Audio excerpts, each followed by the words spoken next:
आप समझो, देश की बेटियों को इंसाफ मिले, अगर हम इसके सम्मान में हैं तो ये अमर्यादित है। आप बलात्कारियों को बचाओ तो ये मर्यादा है। कौन सी मर्यादा की बात कहते हो? सीखो, अरे बेशर्मो, भाजपा के दलालों, सीखो प्रभु श्री राम से। जब प्रजा ने सवाल किया तो प्रभु श्री राम ने अपनी गर्भवती पत्नी का परित्याग कर दिया। उन्होंने राष्ट्र धर्म का, राजा के धर्म का पालन किया। और प्रधानमंत्री आवास के चंद कदमों की दूरी पर देश की बेटियां अपने इंसाफ की लड़ाई लड़ रही है और प्रधानमंत्री चुप और मौन है। प्रधानमंत्री जी देश की बेटियों का बौ नहीं बोल पा रहे। प्रधानमंत्री जी हकला प्रधानमंत्री हो गए हैं। प्रधानमंत्री जी इतने अमानवीय, इतने निष्ठुर हो गए हैं। इतने प्रधानमंत्री को यही बेटियां जब तिरंगे का सम्मान बढ़ाई, जब इन्होंने गोल्ड मेडल जीत कर आया, तब प्रधानमंत्री सेल्फी ले रहे हैं, अपने ट्विटर से, अपने सोशल मीडिया से डाल रहे हैं। आज प्रधानमंत्री जी ये तो बताइए, आप इसी देश के जनता के टैक्स के पैसों से 80,000 का मशरूम खा रहे हैं, 5 लाख का बूट, 10 लाख का सूट पहनकर 24 घंटा झूठ पर झूठ बोल रहे हैं। आपको कर्नाटक चुनाव के लिए समय है, लेकिन देश की बेटियां देश की राजधानी में आपके आवास से चंद कदमों की दूरी पर है और आपकी में यह है कि आपको नींद कैसे आती है? प्रधानमंत्री जी आप ये तो बता दीजिए। आप भी तो हर जगह जो है आंदोलन में पहुंच जाते हैं, यहाँ पर भी आ गए, आंदोलन जी भी बताया जाता है, इसीलिए आप बताइए भाई साहब। बहुत अच्छा सवाल आपने किया। आप रोटी खाते हैं कि गोबर को च्यवनप्राश समझ के खाते हैं? बताइए सही बात।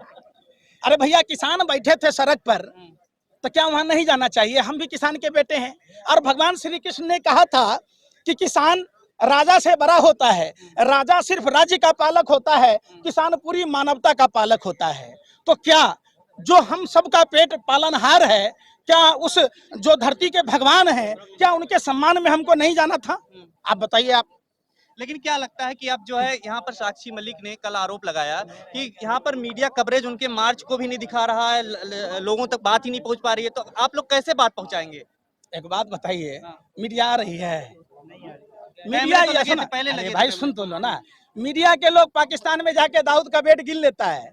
यूक्रेन में कौन कौन देशों से ड्रोन आया, ईरान ने कब भेजा, वो दिखाई दे रहा है। देश की बेटियों के लिए समय नहीं है, ये मीडिया नहीं है। ये लोग आतंकवादी हैं, ये आतंकवादी इससे भी बढ़कर हैं। एक जगह आतंकवादी बम फोड़ सकता है, ये मीडिया के लोग सिर्फ और सिर्फ देश लूटने वालों का, देश को गर्त में ढकेलने वालों का साथ देते हैं। हम सब देशवासियों को मीडिया का भी विरोध करना चाहिए। लेकिन हिंदू राष्ट्र बनाने की बात ज्यादा टीवी पे दिखाया जा रहा है। आप देख रहे होंगे बागेश्वर बाबा का भी ज्यादा प्रचार हो रहा है। अच्छा, लेकिन इन लोगों का, पहलवानों को समर्थन क्यों नहीं मिल रहा? बेटियों के लिए क्यों नहीं खड़े हो रहे हैं? अच्छा, ये लोग पाकिस्तान की बेटी है कि हिंदुस्तान की? बताइए तो।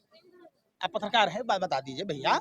अरे भाई बेटी है जब मेडल जीत कर लाई। अच्छा, ये अभी पाकिस्तान की बेटियां हैं कि हिंदुस्तान की बेटियां हैं? भारत की बेटी है। हिंदू की बेटियां हैं कि नहीं है? तो भैया कौन खतरे में है? हिंदू खतरे में है।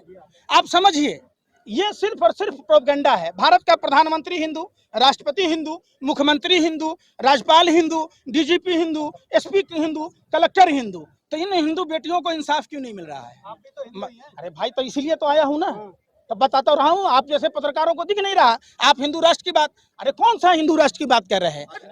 पंकज जी, हर चीज जाति धर्म पर क्यों चली जाती है? अरे आप ले जा रहे हैं। आप जैसे पत्रकार जब रहोगे तो देश में हम तो यहाँ के बारे में पूछ रहे हैं आपसे। आप कहाँ पूछ रहे हैं? आप पूछिए ना कि प्रधानमंत्री जी आखिर ऐसी कौन सी व्यवस्था है जिस ब्रजभूषण शरण सिंह की दाऊद से संबंध होने का आरोप लगा था, तिहाड़ जेल में बंद था, ब्रजभूषण शरण सिंह के बदले में कोई अब्दुल होता, कोई गफार होता, तो आप पता लगा लेते। जैसे श्रद्धा के केस में आपने पता लगा लिया, आरी कहां से लाया, ब्लेड कहां से लाया, पॉलीग्राफ टेस्ट कराया, नार्को टेस्ट कराया, तब ब्रजभूषण शरण सिंह का क्यों नहीं कराते?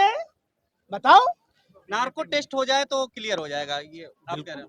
बिल्कुल, जांच होने चाहिए, जांच का विषय है। नार्को टेस्ट आपका भी होना चाहिए। क्यों ना? कई बार। अरे भाई, तो अरे भैया, आप जैसे बेशर्म लोग यही डरा कर तो देश के लोगों को घरों में बंद करा देते हो। टेस्ट तो आप जैसे पत्रकारों का होना चाहिए। उन्होंने पहले हिंदुस्तान में पत्रकारों की शादी नहीं होती थी, क्योंकि पत्रकार ईमानदार थे, उनके पास महंगी महंगी गाड़ियां नहीं होती थी। जब से भाजपा आई है तब महंगा महंगा गाड़ी हो गया है। सबसे पहले तो पत्रकारों की संपत्ति की जांच होनी चाहिए। बाप मरान दे रहे, मेरे बेटा के नाम पावर हाउस है, कितना कमाते हो भैया? आज एक चैनल खोलने के लिए कम से कम 40 से 50 हजार करोड़ रुपए का सेटअप चाहिए। एक 30 से 35 हजार रुपया कमाने वाला अर्नब गोस्वामी के पास रिपब्लिक भारत का कई चैनल खुल गया। पैसा कहां से आया? भारतीय जनता पार्टी का नेता, राज्यसभा सांसद, जो बीपीएल का मालिक राजीव शेखर का फाइनेंस है। समझो, ये संविधान नहीं होता तो आज हम भी नहीं बोल रहे होते और तुम भी खड़े नहीं होते। तुम तो यही बेशर्मी करो। आओ, पहलवान बेटियों के बारे में नहीं पूछ रहे, आप नहीं पूछ रहे। गुजरात में 42,000 महिलाएं गायब हैं, उस पर आपको एनसीआरबी का डाटा है, उस पर सवाल नहीं है। आपको सवाल नहीं आता पूछने कि आरएसएस का प्रदीप करूलकर जो पाकिस्तानी खुफिया जानकारी दे कर रहा था, आप जिसके 4-4 पीढ़ियां आरएसएस के संस्कार शाला में, यही संस्कार आरएसएस का है, जिसके बाप दादा गोरे अंग्रेजों की दलाली और मुखबरी कर रहे थे, उनकी नाजायज औलादें आज भी देश के खिलाफ पाकिस्तानी खुफिया जानकारी दे रहा, मुखबरी कर रहा, उस पर सवाल नहीं पूछ रहे। कानपुर की घटना पर सवाल नहीं पूछ रहे। अभी आपने जब कश्मीरी पंडितों को 12 से 13 महीने हो गए वेतन नहीं मिल रहा, उस पर सवाल नहीं पूछते। आप नहीं पूछते सवाल। पे पूछा जा रहा है सवाल, आपको क्या लग रहा है? सवाल पूछा आपने, कौन है, क्या नाम है उसका? अरे भाई, आरएसएस का वो डीआरडीओ में जो वैज्ञानिक है, जो पाकिस्तान को खुफिया जानकारी दे रहा था, उसकी जानकारी है आप पत्रकारों के पास? तो आप कह दिन आप उस पर क्या बार चैनल पर वीडियो डाले हो, बताओ क्यों नहीं डाले? अगर उसी जगह पर कोई अब्दुल होता, कोई करीम होता, कोई गफ्फार होता, तो नागिन डांस डाल रहे चौक चौराहा पर घगरा चोली पहन के, तब ठुमका लगा रहे होते हैं। आप बताओ ना, आप नहीं सवाल पूछते कि पुलवामा घटना में 300 किलो आरडीएक्स कहाँ से आया, जिलेटिन कहाँ से आया? जब दिल्ली में बैठा हुआ ये जो 56 इंची वाले प्रधानमंत्री, कमजोर प्रधानमंत्री, बुज़दिल प्रधानमंत्री, या कहां से आरडीएक्स आया, कहां से वो जिलेटिन आया, वो कार किसकी थी? सैटेलाइट फुटेज के आधार पर कार्रवाई क्यों नहीं होती? आखिर प्रधानमंत्री को सत्यपाल मलिक के बातों का जवाब देने में डर क्यों लगा है? पर जो उनसे जुड़े हुए लोग हैं, उनके यहाँ सीबीआई ईडी की अगर नहीं जा रही, उल्टा कश्यप तो बोल ही ना कि तथ्य क्या है इसका? किसका? बोल देने से, आरोप लगाने से क्या हो जाएगा? क्या माने जैसे हुआ वैसे प्रक्रिया आप लोगों के पास फिर से दिखाया जाए। नहीं, आप राष्ट्रवादी दलाल है कि पत्रकार है? अरे वो भी महिला है, शर्म आनी चाहिए। अरे भैया, किसान आंदोलन में टुकड़े टुकड़े, सीए एनआरसी में, किसान आंदोलन में छात्र नौजवान करे तब, तो टुकड़े टुकड़े कौन है? टुकड़े टुकड़े तो आपके बाप दादा हैं, जिन्होंने गोरे अंग्रेजों की दलाली की, मुखबरी की, जिन्होंने 1933 में अहमदाबाद के हिंदू महासभा के अधिवेशन में द्वि राष्ट्र के सिद्धांत को पारित किया। 1941 में बंगाल प्रेसिडेंसी में गुलाम हुसैन अब्दुल्ला खां और जिन्ना के साथ श्यामा प्रसाद मुखर्जी ने सरकार बनाई, वित्त मंत्री बने, द्वि राष्ट्र के सिद्धांत को पारित किया। 1943 में सिंध प्रांत में सरकार बनी, द्वि राष्ट्र के सिद्धांत को पारित किया। जब देश आजादी की लड़ाई लड़ रहा था, जब तमाम देश के महान क्रांतिकारी गोरे अंग्रेजों से, जो मर्द था वो जंग में गया, जो नामर्द था वो संघ में गया, वो संघ की दलाली करने वाले लोग, सावरकर जैसे लोग तमाम तरह के 60-60 रुपया पेंशन ले रहे थे, गार्ड की नौकरी ले रहे थे, आज वही लोग कह रहे हैं। अजीब सी बात कर रहे हो यार। आप आए पहलवानों के लिए, लेकिन आप ज्यादातर मोदी जी को टारगेट कर रहे हैं, क्या कहेंगे? सुनो, ये मोदी फीफिया की बीमारी है। एक माला ले लो 108 दाने का, मोदी मोदी मोदी मोदी मोदी। अरे देश का प्रधानमंत्री आप हो, आपको गाली दूं? आप इसका सलूशन करोगे? आप ब्रजभूषण शरण सिंह को जेल में भेजोगे? अरे भैया, टीम के कप्तान को ही गाली और ताली दोनों बजता है। सब चीज का शोहरत प्रधानमंत्री लेते हैं, तो इसका कौन लेगा? कौन लेगा भैया? हैं? अच्छा, आप भी कांग्रेस की गलती से ही पैदा हुए क्या हो? लेकिन आप नेहरू जी चले गए थे जिस तरीके की घर पे, जिस तरीके की कैसी बेशर्मी करते हो लेकिन यार। आपकी जो भाषा है, वो जिस तरीके से आप प्रयोग कर रहे हैं यहाँ पर, मर्यादित होना चाहिए ना, क्या थोड़ा सा। मर्यादित होना चाहिए? सुनो, पुलवामा घटना की जांच नहीं हो, ये मर्यादित है? अगर हमने पुलवामा घटना की बात की कि 300 किलो आरडीएक्स, 50 किलो जिलेटिन किसके थे, वो कार किसकी थी, तो अमर्यादित है। आप समझो, देश की बेटियों को इंसाफ मिले, अगर हम इसके सम्मान में हैं तो ये अमर्यादित है। आप बलात्कारियों को बचाओ तो ये मर्यादा है। कौन सी मर्यादा की बात कहते हो? सीखो। अरे बेशर्मो, भाजपा के दलालों, सीखो प्रभु श्री राम से। जब प्रजा ने सवाल किया तो प्रभु श्री राम ने अपनी गर्भवती पत्नी का परित्याग कर दिया। उन्होंने राष्ट्र धर्म का, राजा के धर्म का पालन किया, और यही पालन दलाल किसके लिए कह रहे हैं? बेशर्म दलाल की जो लोग इस पर सवाल पूछते हैं, आप रामचंद्र जी से सीखिए, हमारे आराध्य, अरे सुन तो लो, अरे बेशर्मो सुन तो लो, हमारे आराध्य प्रभु श्री राम ने प्रजा के कहने से, चूंकि वो राजा थे, जब लवकुश ने बिहार के वाल्मीकि नगर में अश्वमेध यज्ञ का घोड़ा पकड़ा और उन्होंने अपने पिता राम से कहा कि राम की ऐसी क्या मजबूरी थी जिन्होंने अपनी गर्भवती पत्नी का परित्याग किया, तो उन्होंने लवकुश से कहा, हे पुत्र, मैं एक राजा हूं और राजा का दायित्व है कि अपनी प्रजा की बातों को सुनना। तो प्रधानमंत्री को धर्म के हिसाब से भी, संविधान के हिसाब से भी, राष्ट्र धर्म का और हिंदू धर्म का पालन करते हुए देश के पहलवान बेटियों के सम्मान में ब्रजभूषण शरण सिंह को जेल में डाल देना चाहिए और उनका तमाम पॉलीग्राफ टेस्ट, नार्को टेस्ट, तमाम तरह के टेस्ट होने चाहिए। आप कैसी बातें कर रहे हो?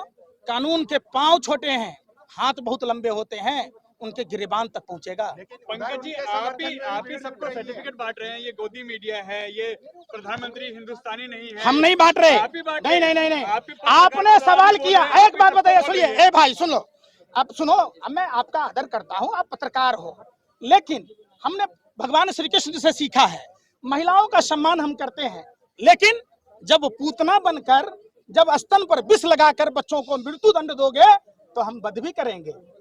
आप अरे सुन लो ना, बिल्ली की तरह रास्ता काटते हो, बिल्ली यूं ही बदनाम है रास्ता काटने के लिए। अभी बात पूरी नहीं हुई, लुभ से टपक पड़े। सुनो तो पहले, टट्टर नहीं करो बरसाती मेढक की तरह, सुनो पहले बात, समझो। आपको क्या लगता है कि प्रधानमंत्री की ऐसी क्या मजबूरी है पत्रकार महोदय कि आज 26वां दिन तक प्रधानमंत्री हर चुनाव में, कर्नाटक चुनाव में पहुंच जाते हैं, वार्ड काउंसलर के हैदराबाद के चुनाव में देखा, दिल्ली के विधानसभा चुनाव में घर घर पर्चा बांटते देखा, वो प्रधानमंत्री अपने ही देश की बेटियां, जो तिरंगे का सम्मान बढ़ाई, जो देश का सम्मान बढ़ाई, जिसके साथ प्रधानमंत्री ने सेल्फी लिए, सोशल मीडिया पर डाला, उन बेटियों के पास आकर बैठने का समय नहीं है। तो क्या सवाल बनता है या नहीं? प्रधानमंत्री बनना, राहुल गांधी भी नहीं आए। अब सवाल बनता है नहीं। एक बात बताओ, ये गलत है या सही है? आप भी बोलो, एक बार इनके तरफ भी कैमरा घुमाओ। भाई साहब बोलो, आपको देखो, आप अगर हिंदू हैं तो आपको गीता और रामायण की कसम, अगर मुसलमान है तो आपको कुरान की कसम, आप अगर ईसाई हैं तो आपको बाइबल की कसम, अगर आप सिख कम्युनिटी से हैं तो आपको सरल गुरु ग्रंथ साहिब की कसम, आप अगर जैन है तो नासिक शास्त्री की कसम, आपको आपके माँ बाप का वास्ता, आपके बच्चियों का वास्ता। आप बताओ कि प्रधानमंत्री ने इन बच्चियों के साथ नाइंसाफी करी या ना करी? आप बताओ, आपके पत्रकारिता का वास्ता। आप दलाली करना छोड़ दो, जो हराम का खाता है वही भाजपा का गुण गाता है। अगर आपका जमीर जिंदा है तो आप इन बेटियों का सम्मान कीजिए, जाइए भाजपा नेताओं से सवाल पूछिए। अरे विधायक का पद कुछ भी नहीं है, अगर अपने बहन बेटियों की इज्जत बच गई तो सारी खुशी कुर्बान है। अरे भाई सुन लो, अरे बेशर्मो, अगर आपकी बेटियां होती, आपकी बहन होती, तब भी बाहुबली बाहुबली कर रहे होते। अरे क्या गंदे सवाल पूछते हो यार। अरे प्रधानमंत्री केरला स्टोरी की बात कर रहे हैं ना, बोले देखिए केरला की बात करते हैं। गुजरात में 5 साल में कितनी लड़कियां गायब हैं?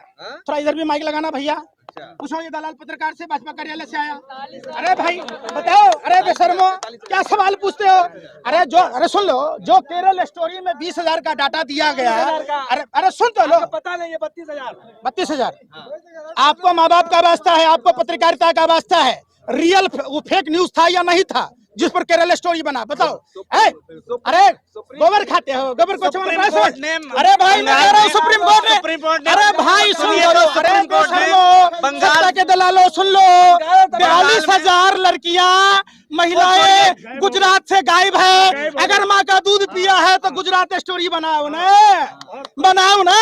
और जो केरल में 20,000 महिलाएं गायब है, उसका डाटा दो। हम केरल स्टोरी का समर्थन करेंगे, हम प्रधानमंत्री का समर्थन करेंगे, लेकिन आप फॉल्स खबर चलाओगे।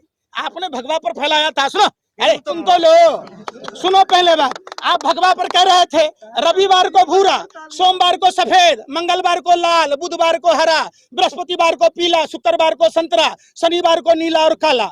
तो कौन सा कलर का हम अंडरवियर बनियान पहने? बता दो, बता दो। अरे भैया, अरे तो सब तो भगवान को चढ़ता है। तो भगवा भी जैसे भगवान का है, सफेद भी भगवान का है, लाल भी भगवान का है, हरा भी भगवान का है, तो हम कौन सा कलर का पहने? देखिए, हम सभी देशवासियों से हाथ जोड़कर कहते हैं जाति धर्म भाषा के हिसाब से आपस में नफरत मत कीजिए। ये देश हमारा और आपका है। हमारे आपके बाप दादाओं ने कुर्बानी दी है, फांसी के फंदे को चूमा है, गोरे अंग्रेजों की यातनाएं सही है, हमने देश को आजाद कराया है। हमें आपस में नहीं लड़ना है। आप समझिए, ये देश ये देश हमारे आपके बाप दादाओं की कुर्बानी की बदौलत है। हमें इस देश को बचा के रखना है। ये चंद नेता गद्दार नेता अपने ही मुल्क को कमजोर कर रहे हैं। हमें देश में शिक्षा रोजगार स्वास्थ्य की बात करनी है, हमें रोटी कपड़ा मकान की बात करनी है, हमें अपने बहन बेटियों की इज्जत आबरू की बात करनी है। हमें इसमें धर्म का एंगल नहीं देखना चाहिए। और आप पत्रकारिता करते हैं, आपका पत्रकारिता का धर्म है। आप सरकार से सवाल पूछिए कि आखिर प्रधानमंत्री जी आपकी ऐसी कौन सी मजबूरी है। आप 15 दिन कर्नाटक चुनाव में व्यस्त थे, लेकिन 26 दिन से देश की बेटियां, तिरंगे का सम्मान बढ़ाने वाली बेटियां, भारत का सम्मान बढ़ाने वाली बेटियां सड़कों पर बैठी है और आप चुप और मौन हैं। आप बेटी का बौ नहीं बोलते, नारी का नौ नहीं बोल पाते, महिलाओं का मौ नहीं बोल पाते, पहलवानों का पौ नहीं बोल पाते। क्या प्रधानमंत्री जी आपको औ से ज्ञ तक का ज्ञान नहीं है? क्या आपकी डिग्री फर्जी है? अगर आप वाकई पढ़े लिखे हैं, थोड़ी सी भी जमीर है, अगर हिंदू धर्म का अगर आपको थोड़ा सा भी ज्ञान है, तो आइए, हिंदू बेटियां खतरे में है, खतरे में है। हम नहीं डरते हैं। ये जो एनएसए यूपीए में डालने की बात भाजपा आरएसएस के लोग करते हैं, बोलने वालों को जेलों में डाल दिया जाता है, हम नहीं डरते हैं। हम खुदीराम बोस के वंशज हैं, हम सुभाष चंद्र बोस के वंशज हैं। हम फांसी के फंदे पर चढ़ जाएंगे, लेकिन देश के बहन बेटियों के साथ अत्याचार नहीं होने देंगे। जाओ, आपको जो भी करना है। हमने आपके बाप दादाओं को भी देखा, जो गोरे अंग्रेजों की दलाली और मुखबरी करते थे, जो नहीं चाहते थे देश को आजाद होने देना। आज भी आरएसएस के लोग, प्रदीप करूलकर पाकिस्तानी खुफिया जानकारी दे रहा था। हम नहीं डरते। हम अपने वतन को बचाना जानते हैं। हम हिंदू मुसलमान में नहीं लड़ना जानते। हम इंसान हैं, इंसानियत की बात करेंगे। और हमारा धर्म कहता है, हमारे आराध्य देव प्रभु श्री कृष्ण कहते हैं, नर ही नारायण है। तो इसी के साथ हमें सबको, पूरे देशवासियों को अपने घर और मकानों से निकलना होगा। देश की बहन बेटियों की इज्जत आबरू बचानी होगी। भाजपा आरएसएस नेताओं को मुंहतोड़ जवाब देना होगा।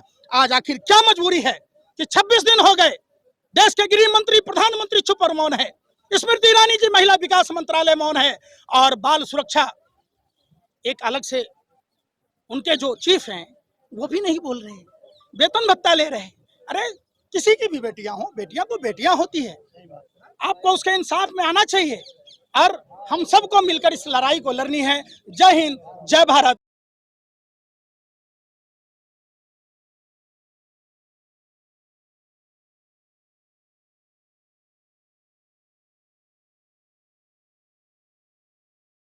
खिंचा रहा है। अभी आप मेरे साथ बैठ के इंटरव्यू कर रही हो और कल को मैं बोलूँ आप